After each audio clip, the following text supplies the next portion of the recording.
Greetings to all the max out kings and max out queens all over the planet. This is your chief introducing the second episode of the unbelievable series called In the Zone with the one and only Dato Sri Vijay Ishwan. Alright, coming to you on VTube Plus every second Saturday of every month. You get to spend 15-20 minutes listening to the wisdom, guidance from the one and only our upline and mentor, Dato Sri Vijay Ishwan. Dato Sri, welcome to episode 2. I'm loving this, I think more than the people watching on VTube Plus. It brings back memories, Dato Sri. Alright, and I realize how valuable your mentorship has been to me, alright, as your downline, as your younger brother, as your student, all these years. And we were talking earlier about what we're going to talk about today, Dato Sri, and the toughest subject for me was when I shared with you all my dreams. You looked at me, you had that smile, the classic Dato Sri Vijay Ishwan smile, where I knew something was coming. And you asked me this question, Patman, are you willing to pay the price? Now at that time, I thought you meant presentation. I thought you meant doing presentation on a whiteboard. But today I realized that the meaning of paying the price is much deeper, Dato Sri. And I think the networkers also had the same understanding I had, that paying the price means prospecting and presentation.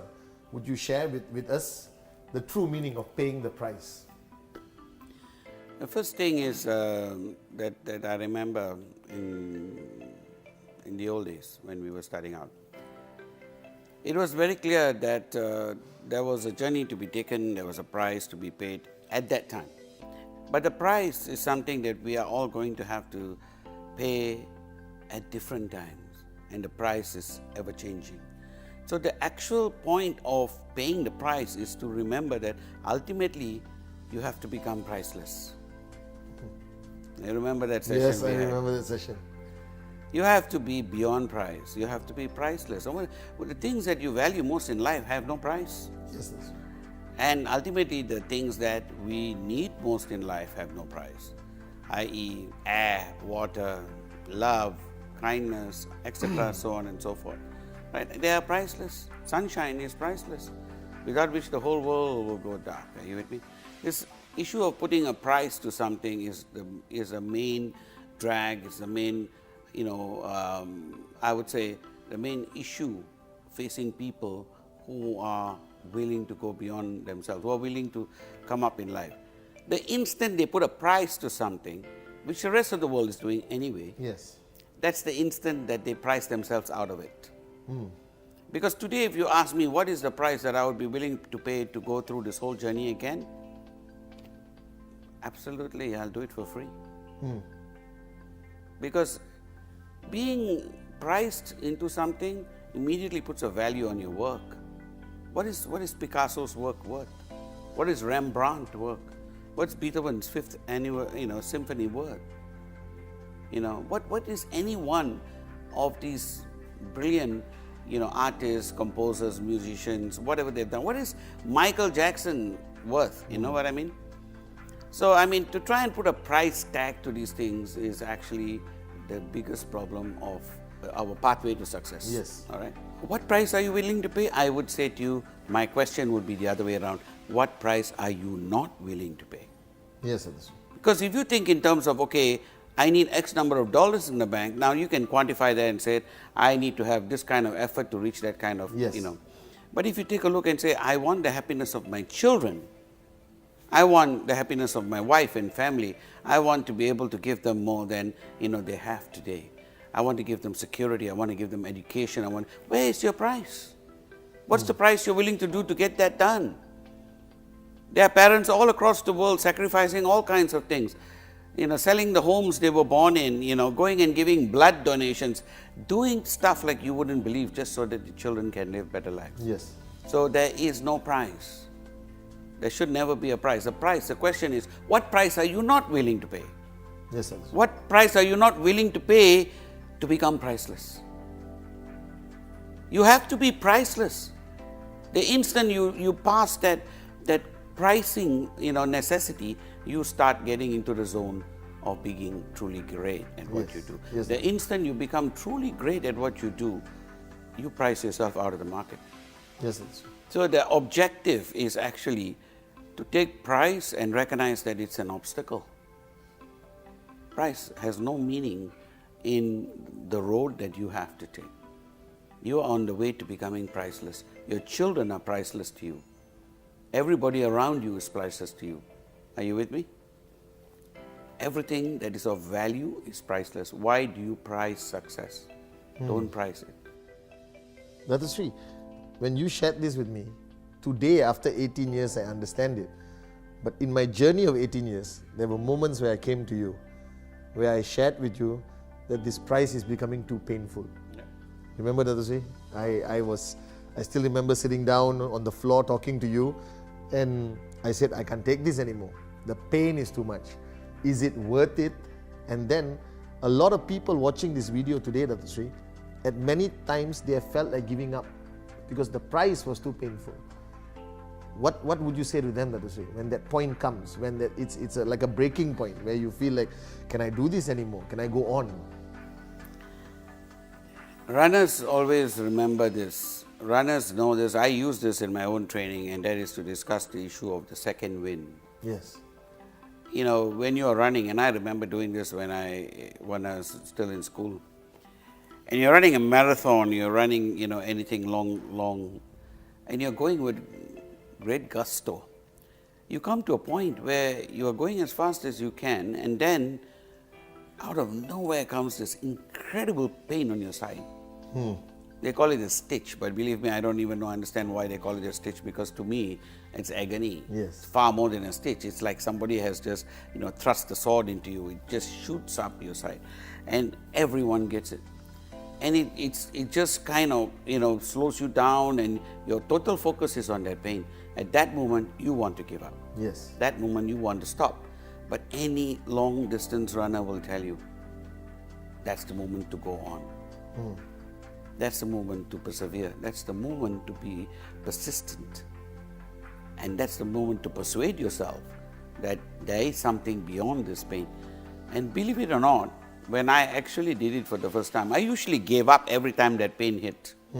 And then I, got to talk to some of these people who were obviously far better runners than I. And one of the first things they told me was, you'll get behind it, there'll be a second wind. So I pushed myself one time, and the pain was excruciating. But lo and behold, when I kept on running, at some point, I didn't feel it anymore. And it was as if I had got a new burst of energy. Yes. It's called the second wind.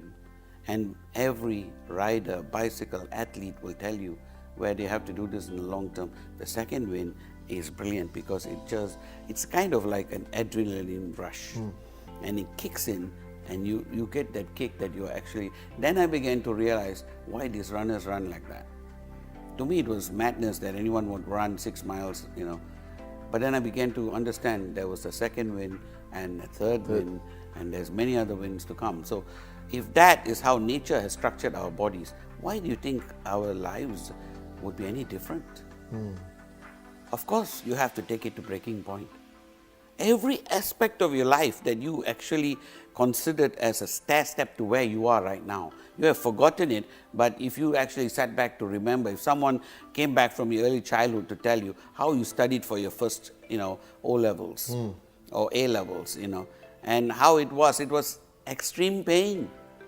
You had to block out everything else in your life, at that moment in time to complete and go beyond your O-levels, Yes. to go behind your A-levels. Never studied like that. I remember having my textbook outside my shower, while preparing for the exams, because that's how much time, meant to us right up to the last few days of the exam. And that was excruciating pain. But today, if you ask me, that's what made me who I am. Yes, that's true. So we obviously need to go through this pain. If the pain is coming to you, you are in excruciating pain right now, know one thing, you are doing something right. Yes. You are at the right place, at the right time, and you need to go and break free and hit that second wave. Yes, that is true. That is true. Another thing which I shared with you, and you know my mom, you know my brothers Kuna and Sati, They are your students and downlines.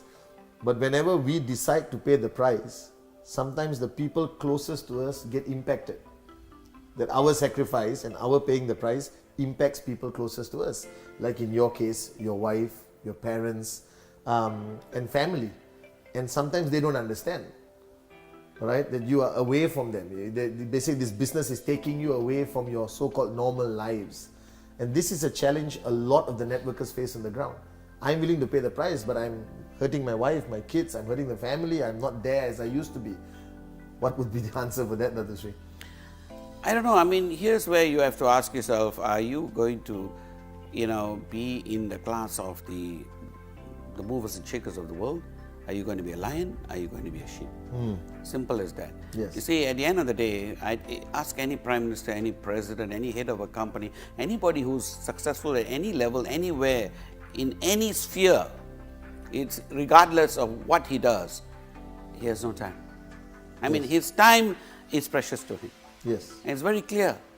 And here's another thing. People who actually spend more time with their family, who actually spend more time with their kids and so on and so forth, don't necessarily have better lives. True. People who end up with divorces and have challenges with kids growing up, whatnot, are probably spending too much time. Because it's the quality of time that's important. Not the quantity. No, it's not. Actually what, brings preciousness to your relationship is the fact that you have so little time. Are you with me? Yes. You want to know what is precious. I'll ask you to look up a beautiful video called The Last Lecture. Yes. I remember. In the last 3 months of his life, this gentleman gave one of the most brilliant lectures. I remember, yes. And he made time for that. Yeah. That's the last 3 months of his life. He knew he had 3 months. Cancer was eating away from inside. It spread from his pancreas to his liver to elsewhere. He was on his way out. And still he made time to talk to people, lecture to people all across the world, as opposed to sitting and holding his, family's hands. Are you with me? And besides, let's take a look at these families that you're talking about. Apart from your wife per se, who's anyway going to be with you through the ups and downs of life, your children are going to grow up and they're going to go places on their own. Yes. At some point or another. You're better off making them feel stronger as opposed to dependent on you. So sometimes you have to love them enough to let them go. True, that's right. Are you with me? Yes. I grew up in a home where my mom worked.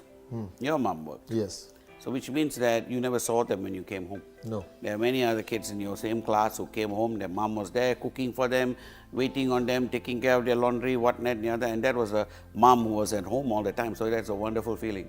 But I felt, that I was being deprived in some fashion or another because they had homes, where moms were at home and I didn't. But I realized that I got a whole different set of values from my mom. I grew up actually recognizing, number one, my mom drove, she was independent, she had her own bank account, she did everything by herself, and she was, self-sufficient. The first thing she taught me was independence. Yes. And I was extremely proud of her that she had gone out, got herself an education, become who she was, and a professional working mom, and taught me the value of that. So she taught me so many other different things. So I think you cannot quantify your relationships with people with time spent. Yes, that's right. And that's something that our networkers have to learn.